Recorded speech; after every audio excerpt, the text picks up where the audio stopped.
Good morning, welcome to my channel MRP Vedic Astro. ఈరోజు topic వచ్చేసి గ్రహాలు రోగకారకులు. అంటే మనకి ఈ నవగ్రహాలు ఉన్నాయి కదా, ఈ నవగ్రహాల వల్ల ఏ రోగాలు మనకు రావచ్చు, వచ్చే ఛాన్సెస్ ఉంటాయి అనేది మనం తెలుసుకోవడం ట్రై చేద్దాం. సో రవి సన్ వల్ల బేసికలీ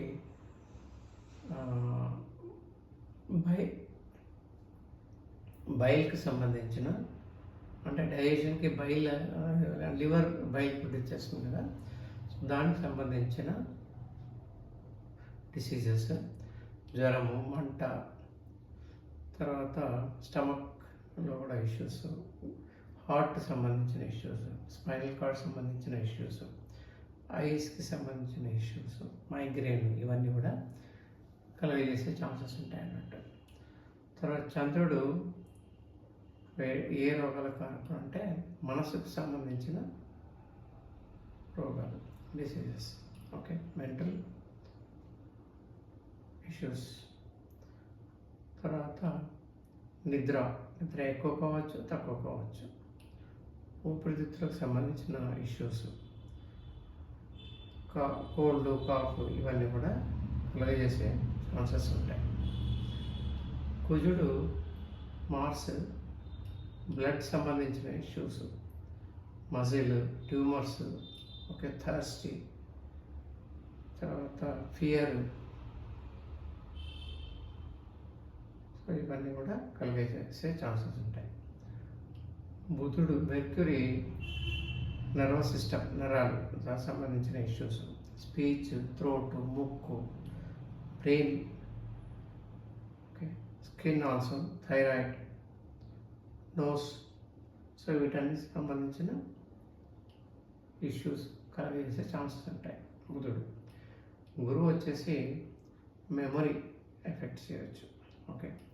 తర్వాత ఒబేసిటీ,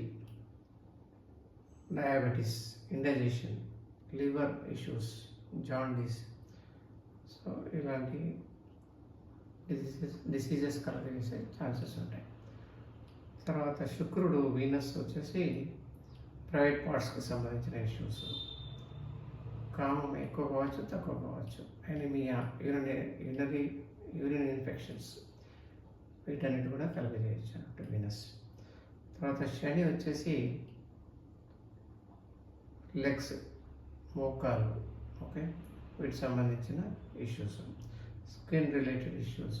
తర్వాత లేబర్, అంటే ఎక్కువ బాగా పని ఎప్పుడు అంటే వర్కహాలిక్ ఉండొచ్చు, ఆర్ లేజీ కూడా ఉండొచ్చు, శ్రమ.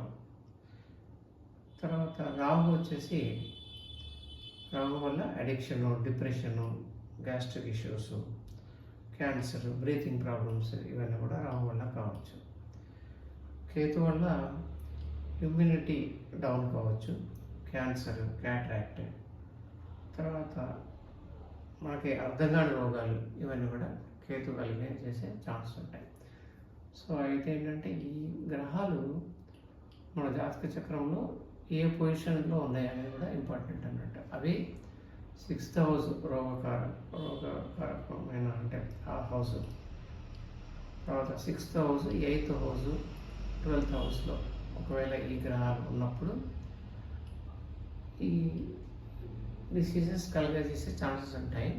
కానీ అవి అక్కడ ఉన్నంత మాత్రాన ఆ డిసీజెస్ వస్తాయని చెప్పేసి అనుకోవడానికి వీల్లేదు. ఎందుకంటే ఆ గ్రహాలు ఆ పొజిషన్లో ఎలా ఉన్నాయి, బలంగా ఉన్నాయా, వీక్గా ఉన్నాయా, ఏ డిగ్రీస్లో ఉన్నాయి, తర్వాత ఏ రాశిలో ఉన్నాయి, అష్టవర్గ పాయింట్స్ ఎలా ఉన్నాయి, ఓకే, తర్వాత ఏ గ్రహాలతో చూడబడుతున్నాయి, ఆ గ్రహము లగ్నానికి పాపుల, శుభుల, సో ఇవన్నీ కూడా పరిశీలించి కంబైన్డ్ ఎఫెక్ట్గానే మనం చెప్పగలం. సో ఆ గ్రహాలు ఉన్నంత మాత్రానే మనకి ఈ రోగం వస్తుందని అనుకోవడానికి లేదు, ఎందుకంటే దశ అంతర్దశ కూడా చూడాలి. సో కాబట్టి this is only for information, knowledge purpose చెప్తాను అన్నట్టు. Okay, thank you and thank you for watching the video.